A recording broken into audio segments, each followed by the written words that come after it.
Welcome back to my YouTube channel. Make sure to like and subscribe to the channel for more interesting stories like these. Now, let's get into today's story video. Crazy day, but the divorce is final.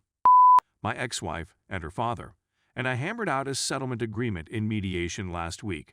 It took all day, but we finished. Basically, it's over because we all agreed. Only one side is required to prove it to the court. That day, I was gracious and let the children remain with her since she had relatives visiting from out of town. We swapped days, attempting to offer an olive branch. For some reason, I feel she has messaged me every day since then. I disregarded the most of it, since it had nothing to do with the kids. My mother fell and shattered her hip and leg on Thursday night. My poor mother is also a saint. She has devoted her life to her family, particularly my mentally challenged elder sister. Friday was prove-it day, and I was thinking about more than just the divorce. It moves rapidly with simply me and my lawyer present. Remember that we have already agreed on everything, so this is just basic information for the courts to accept what everyone has signed and agreed on. I received my gals since today is my return day from last week's swap. My ex-wife messaged me about something, and I responded sarcastically, "Congratulations on obtaining the divorce you wanted." She cheated on me. She responded with a message saying she hasn't seen any documentation yet, so wait off. I informed her that I had gone before the court today, and that we would be divorced on June 11, 2021. Her communication halts. I'm not sure why, but I assumed she'd be pleased because this was what she wanted. I'm about to start cooking supper with my middle kid when I receive a call from my ex-father-in-law, who asked me to come out and chat to him. We haven't communicated in weeks. I see him at my children's sports and when I pick up and drop off my children, but we never talk. He's simply staring at me. I simply think he's been duped and will accept anything his daughter says him. Because this isn't typical, I took out my old phone and activated the recorder. I stepped out and he's sitting in his pickup in my driveway. I went around to the driver's side and he didn't get out. Instead, he had his window pulled down. He asked how you were going to go before the judge without her. I told David that this wasn't about him. He was there under my protest last week as well. I didn't marry you, and I'm not divorcing you, therefore I'm not having this talk with you. At this time, I should have gone inside. If she wants to chat, I'll talk with her, but I'll remain out of this. He said that you will inform me. I poked my finger at him to emphasize my point, and he swatted at me and yelled, "Don't point at me." I informed him his daughter is an unfaithful woman who has been sleeping with a married guy since it's my home and I'll point anywhere I want. I realize this is a stupid argument. He referred to me as a liar. I said that she had slept with more than one married guy and wrecked households. He pretended to be astonished at first, then inquired as to how I would know. I said that I had seen the invoices and paperwork. In addition, I spoke with the cheater's ex-wife. He reaches a point when he is unconcerned about the cheating. I wasted all of the money, he claims. She recently received thousands of dollars, and if he had to live with me, he would have cheated as well. He claimed to know everything. I said, I suppose not if you're unaware of her having relationships with married guys. His other two daughters have followed suit.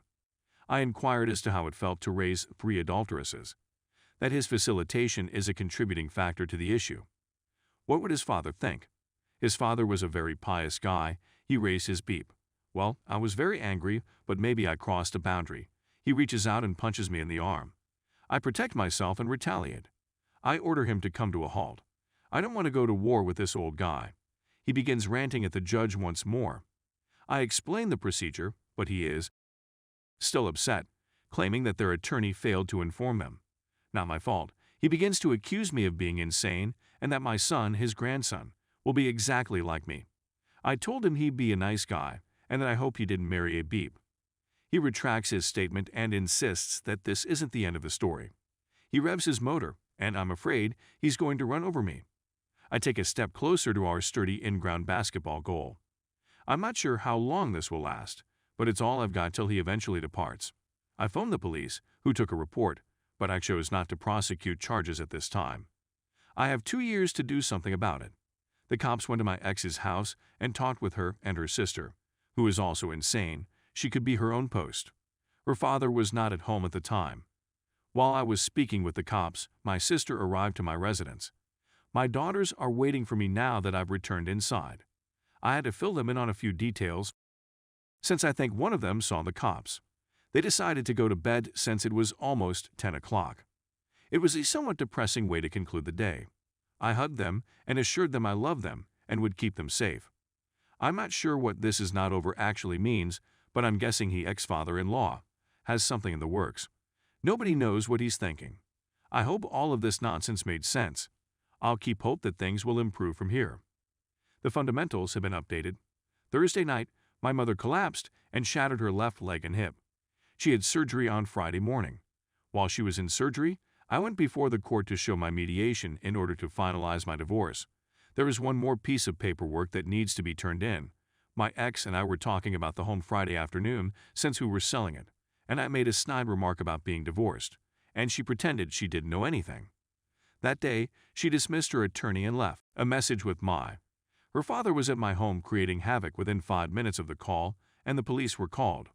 I drove my middle kid to her basketball competition on Saturday. My ex texted me to say she was coming to pick up a few personal items from the home. She still had clothing here, so I assumed she was taking them, and it's my fault for assuming instead of asking. While I was at my daughter's basketball game, I received a call that my mother had had a stroke and was being airlifted to a larger hospital that could assist her. When I returned home, I saw that the house had been gutted. She drank it much. Everything remains in the home until it is sold, according to the terms of the deal.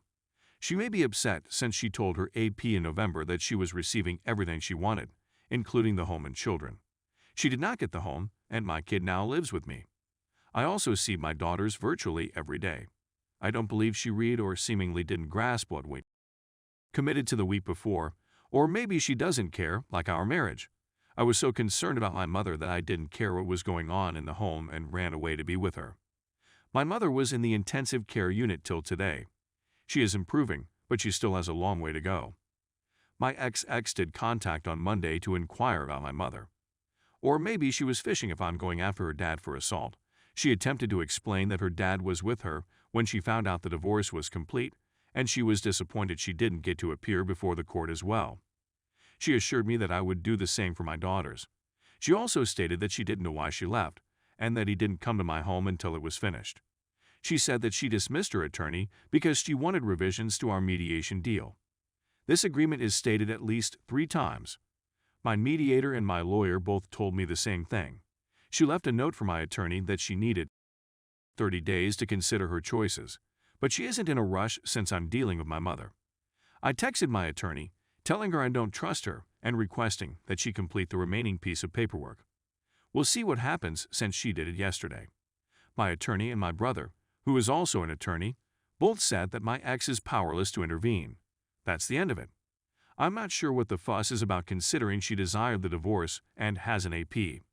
Let's put a stop to this and let me leave.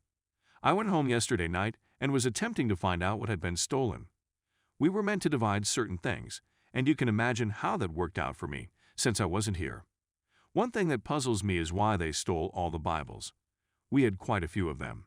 She clearly doesn't care about what's stated in the Bible, so why take them? I'm sure she rationalized her acts, but it doesn't make them acceptable to God. I sometimes want to contact her and ask/tell her some of these things, but I know I'm wasting my time. I think she is with AP this week, and now that we are split, I must let it go. When I think of them together, I feel a little shaky. I did it tonight, and my middle kid noticed it and became really concerned about me. It's not a good sign. I hope I never meet him because I'm not sure I'll be able to stop myself from pursuing him. I know it's her, but I may have to leave if he shows there at some time. I'm going to start IC again shortly, and I know I'm going to need it. Anyway, thank you for your prayers for my mother. Many of you, I'm sure, are going through difficult times with your spouse or ex. I wish you the greatest of luck and tranquility.